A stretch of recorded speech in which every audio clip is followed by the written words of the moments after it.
Giancarlo, I'm sorry about not reading you like that. It's all silly stuff. Should I text someone right now? Okay, go. Okay, this is an actual process, in a way, where when it came the day to present the board to Mike and Brian, we start doing the corrections. The whole crew is there, and it starts very seriously with actual storyboard panel. Can you name that episode? First episode of season 3. The first, Book 3, episode 1. As the day starts, this was from 313 Firebending Master. Yeah. Something about the light, something. Anyway, fire, not controlling it. And as the day keeps going, we start at 9 a.m. Around 3 p.m. We're still in that room, and we're starting to doodle.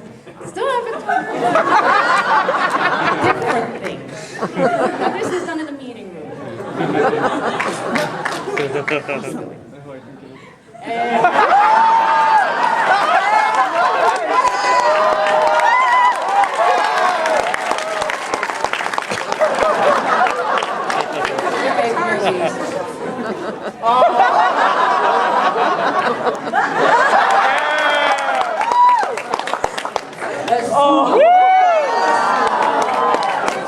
Pray that goes. Now we get into Coen Brothers.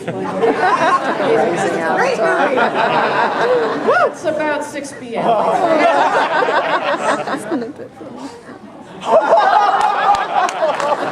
Based on Raising Arizona. That scene, so I love the next one. We are just standing out there and just screaming in the rain. And it has nothing left to do with Avatar. Giancarlo would recognize these two. Chicken and cannoli. Avatar at 9 p.m. And if we're still at work at 11 p.m., we're starting to die here. So you've just heard a whole bunch of posts.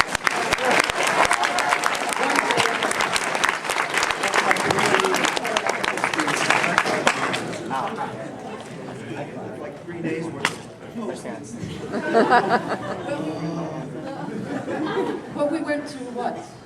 20 piles of Post-its in the meeting room, literally. It's not all work related, it was like this. Yeah, just to give this, a little perspective for you guys, when we would, every single episode of Avatar, we would post all the storyboards on the wall, and Mike and Brian would very meticulously, page by page, look at every panel with a sticky note and a Sharpie, or a pad of sticky notes and a Sharpie, and they would just kind of make their little corrections and their suggestions and their directing. And this process took about 12 hours on average, right? Like we'd start about 10 a.m. and end at 10 p.m. So whenever it was like a certain storyboard artist's turn, he was kind of in the hot seat, while the other the other two are just kind of sitting around waiting.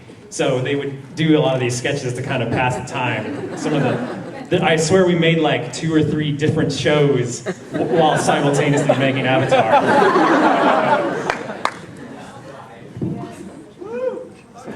You can actually see more of that ancillary art in the newly released Avatar Last Airbender art of the animated series. And if you have a sneak peek here for you. Hi. So we We're have the seeing a book. lot of the art concept.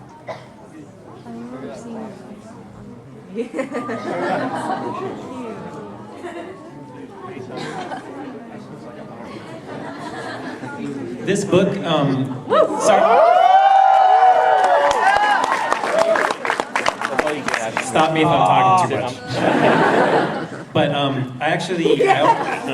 this is the Art of Avatar book, and one thing that you may not know is that all of the text in this book was written by Mike and Brian, and I read it cover to cover. It's very really amazing. They had a very beautiful recounting of the experience on Avatar, and it's all their words. So if you guys are fans, you should definitely pick up this book and read it. Is it for sale here? No, is it? No, actually, it's not. But it's on Amazon. You can get it. You can go to DarkComputerGirl. Can we say questions to the end? I want to say questions to the end. If you guys want to see more of the process, there was a special documentary that was made for the recent complete collector's book that just came out. It's all the first season, and we have a couple of slides from that. Oh. There are a lot of interviews. I'm wondering when I should buy that. A lot of the fan artists. Big, beautiful blue cover. And actually, if you were at SDCC last year, there was also clips of the fans that came out for the documentary. Awesome. That was some kisu bending. Oh, of course, the track team, Ben and Jeremy. We want an original series soundtrack, do we not? There's John Carter. Everybody say hi. Red and black. But these are just some of their interviews. You get to meet some of the fans. That's awesome. I'm so glad Zuko was covering my face.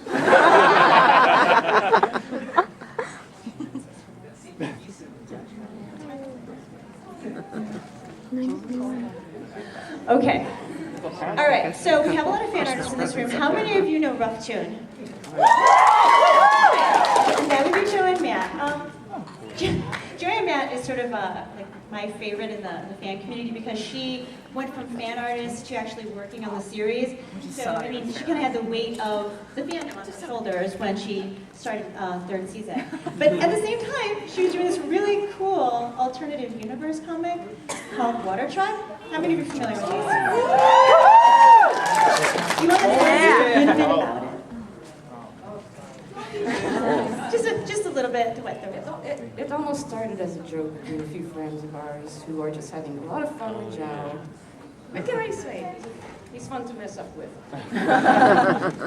And I don't know, we just had a lot of fun playing around, and I just took a few ideas and then it kept going and going like that. Energizer bunny, I couldn't stop. It's out of my system now. I don't draw any of that anymore. It's done. It's done.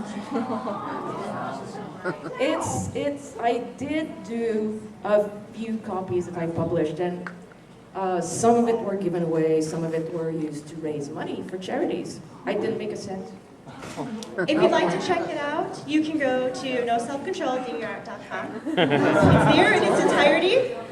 And you can write to her. No, I shouldn't say that. You can favorite it and love it for what it is.